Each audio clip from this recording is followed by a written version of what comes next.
Hi, I'm Johnita Baird, and as always, I'm cooking gluten-free and dairy-free.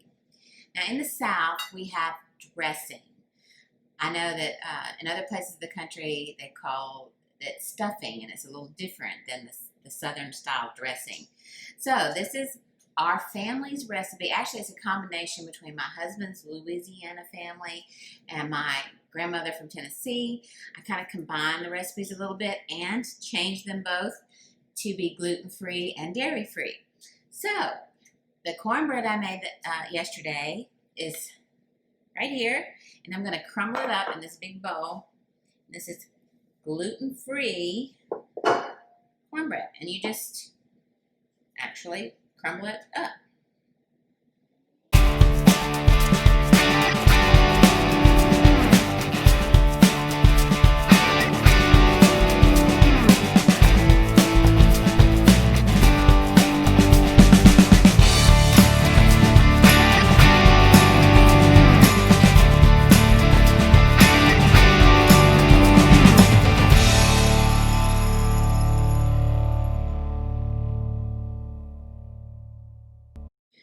Okay, that's done. And now I'm going to add homemade chicken broth to cover. We want it to soak in this chicken broth. So, here we go.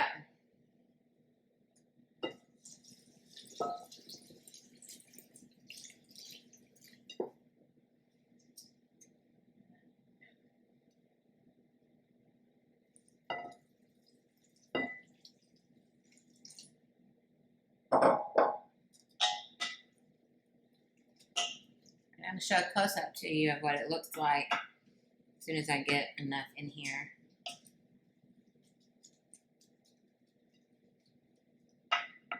And I think that might be enough.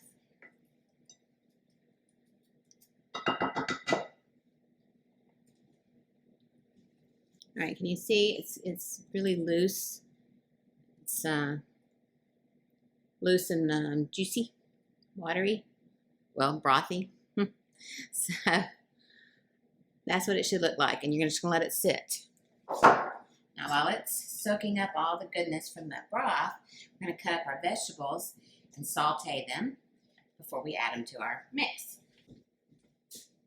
Okay, I'm going to chop up a bell pepper and 2 stalks of celery and one bunch of green onions.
All right, all the vegetables are cut and we're ready to go.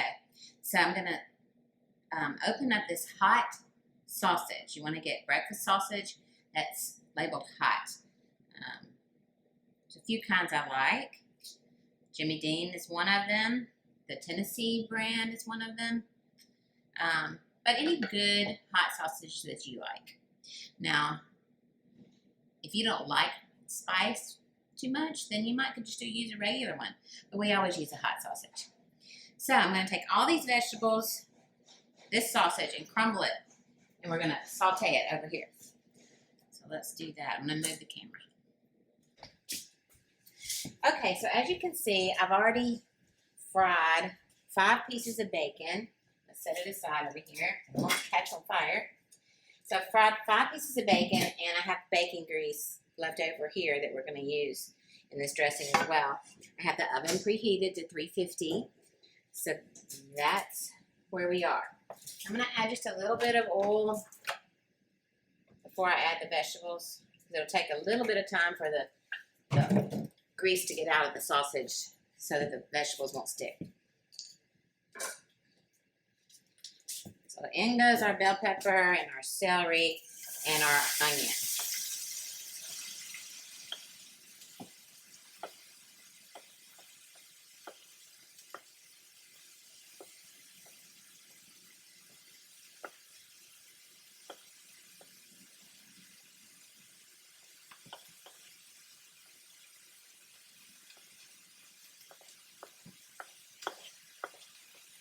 Right.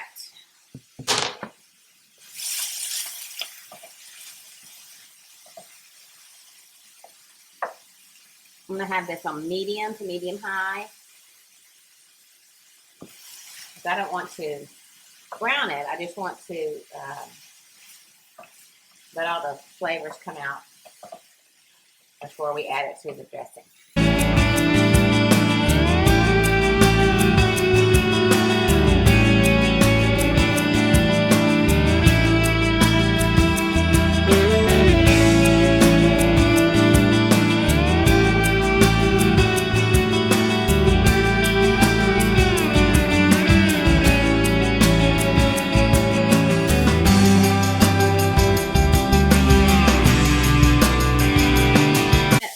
Okay, that's been cooking for a few minutes, so I'm going to add the sausage and let it combine together.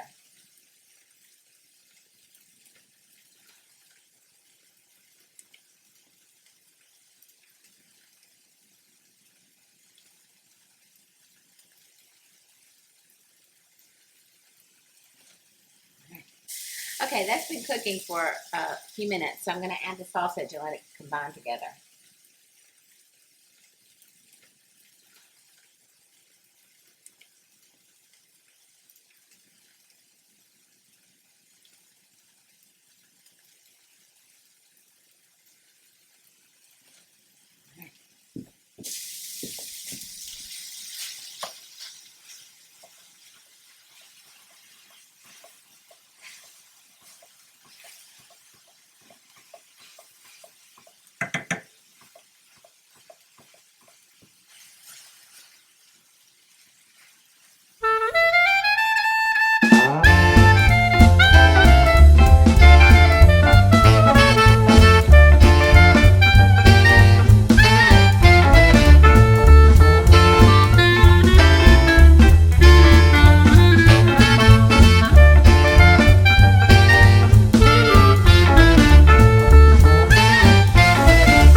Okay, so this is finished. Turning the heat off, and we're just going to take it and pour it right into our cornbread and broth bowl.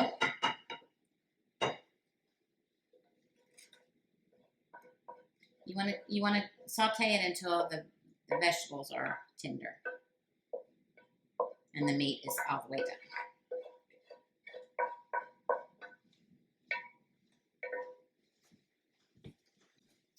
Okay, in addition to our breakfast sausage and vegetable melody, we're going to crumble up these 5 pieces of bacon. We're just going to crumble it, tear it, and it's going to be mixed in.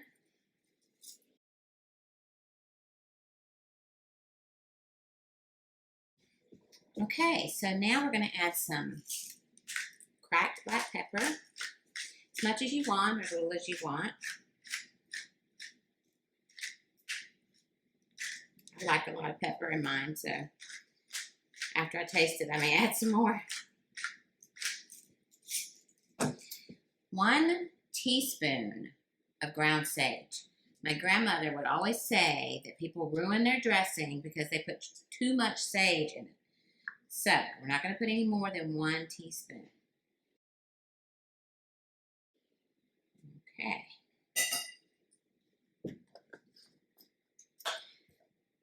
Now I'm going to use 3 boiled eggs. Each grandmother's recipe had different amounts, some of them as much as 10. Some recipes I've seen for Mama Doris's recipe had 10, 5, 6, a bunch of different numbers, and depending on who asked what day and what they wrote down. So my grandmother had 1, so I'm kind of going in the middle, and I'm going to do 3. And I just use a butter knife in my hand so it won't cut my hand, and I just dice it just in the palm of my hand. And then slice it in there. Just makes little cubes.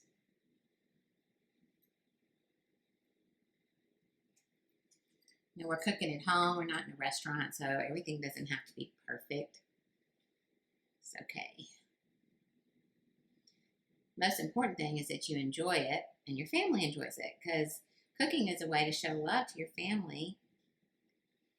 At least that's the way I think about it. And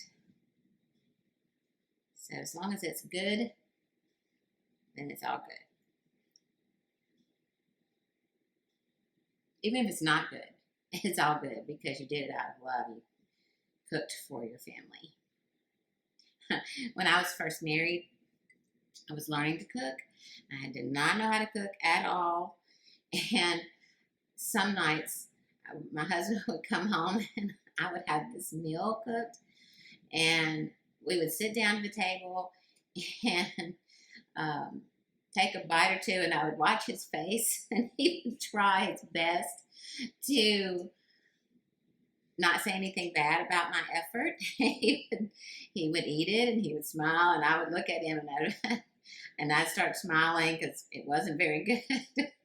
And then he would say, "You want to order pizza?" So we did that a lot when I was first married. So trial and error is all it takes. I learned how to cook eventually.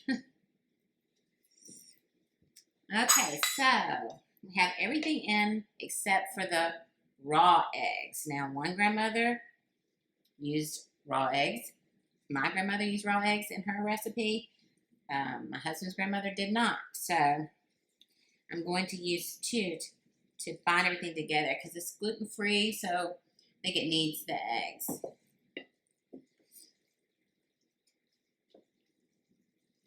Okay, so let me show you. We mixed everything together in here, and it's got a little juice, but it's starting to be a little dry. The cornbread soaked up all of that broth, and as you can see, it's starting to look a little dry, and that's not what we want, so I'm going to add some more broth.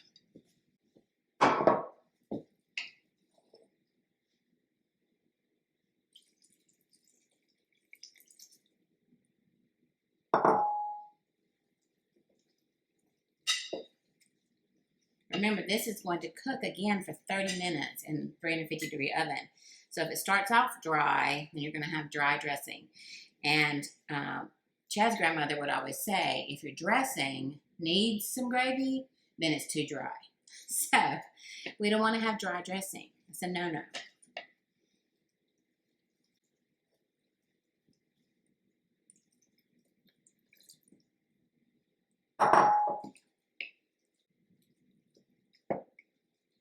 Okay, now it's got a little bit more of that loose feel to it. It's not dry. I don't feel like I can scoop it up in a hole. It falls apart, so that's where you want it. Okay, let me taste it at this point. I need to see if we need more pepper. We need some salt. Now, you notice I have not added salt because the broth I made had plenty of salt in it, and the bacon has salt, and the sausage has salt, and so we should, and actually the cornbread has some salt in it, so we have to make sure we don't over salt. So let me try it.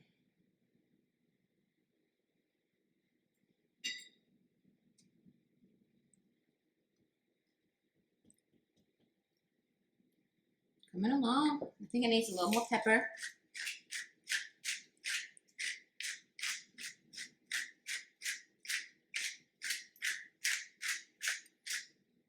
And I am going to add a little salt.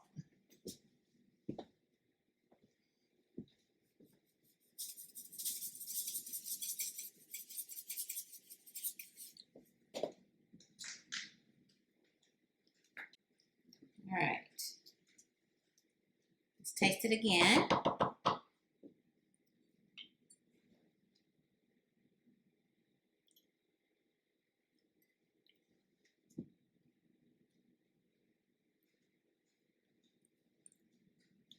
And that's pretty good. So now I'm going to add 2 eggs and mix that in really, really well. And then we'll be ready to put it in this baking dish.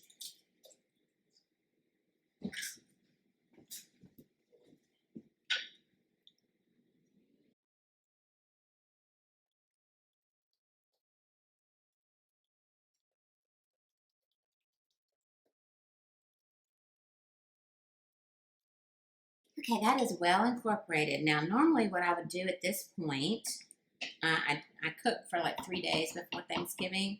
So I have everything cooked to a certain point, and then I put it in the refrigerator. So on Thanksgiving Day, I can take it out and cook it all. So this is one of those things. I would normally take this in this baking dish and put it in the refrigerator for 1, maybe 2 days, at least overnight, at least 1 day, because I would like the flavors to meld together. But since I'm cooking this early so that I can share it with you, I'm going to go ahead and put it in the oven. But do you see how soupy this is? Can you see? It's very soupy, but it will cook out in the oven.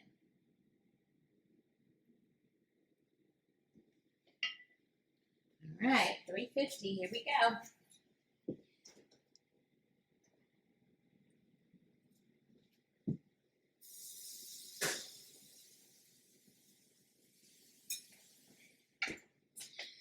Okay, so I'm going to check it at 30 minutes.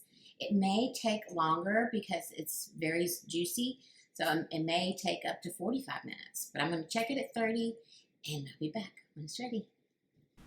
I forgot the bacon grease. Oh my goodness. So, it's just been in the oven a minute, so it won't hurt it. So I'm going to take this bacon grease, and I cooked the 5 pieces of bacon, and I'm just drizzling it over the top. I know you can't see it from over there, but that's what I'm going to do. Drizzle it over the top. We can't do without the bacon grease.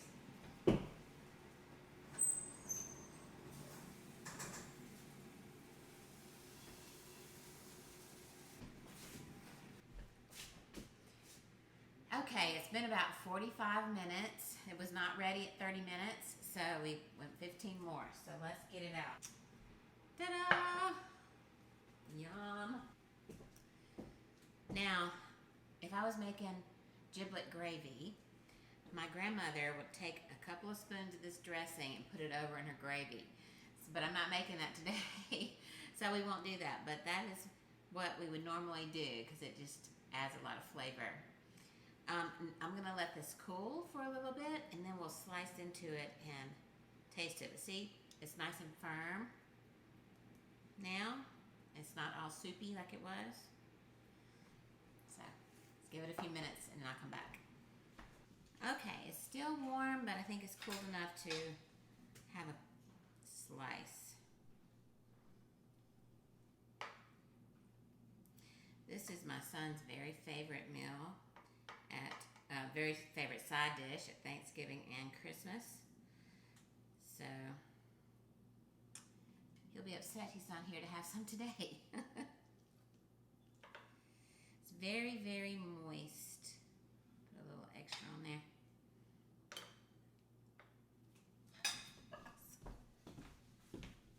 Let's look at it up close. See, it's smoking. You know, I don't know if you can see it on the camera. But that's it, and it sits up, holds together. Maybe a little hot to eat, but it looks delicious. I can't wait to dig in.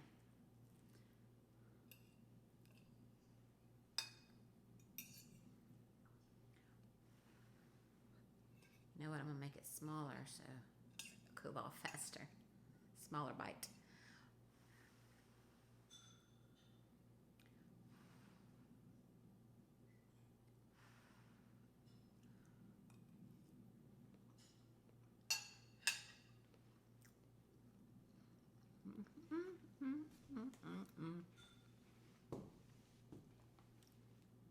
It's delicious. It tastes just like a regular dressing. It's been a while since I've had a regular dressing, but I don't know that I could tell the difference if I didn't know that this was a gluten-free, dairy-free dressing. And I think that Mama Doris would be happy because it doesn't need any gravy. It's very juicy. It's not dry at all. So I hope that you enjoy. If you like it, will you please subscribe below? That'll help me out a lot. Thank you.